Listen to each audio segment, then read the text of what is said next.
এবার আসছি তুলা রাশি, মানে আগামীকাল চন্দ্রগ্রহণে যে 12টা রাশির উপর বিভিন্নভাবে এফেক্ট হবে, সেই তুলা রাশির ক্ষেত্রে কি করলে সেই এফেক্ট খানিকটা হলেও প্রশমিত হবে।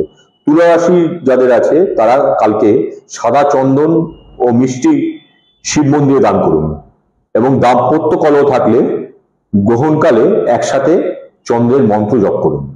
আসছি বৃশ্চিক রাশির ক্ষেত্রে। বৃশ্চিক রাশিরা যারা আছেন তারা লাল কাপড়ে লাল ফুল, লঙ্কা, সর্ষে বেঁধে প্রবাহমান জলে, মানে কোনো নদীর জলে ভাসিয়ে দিন। এক্ষেত্রে গ্রহণের এফেক্ট প্রশমিত হবে। এবং সম্ভব হলে, সম্ভব কেন বলবো, মানে আপনারা যারা বৃশ্চিক রাশির লোকজন আছেন তারা কালকে ওম নমঃ শিবায় মন্ত্র জপ করুন। এক্ষেত্রে গ্রহণের এফেক্ট অনেকটাই কম হবে।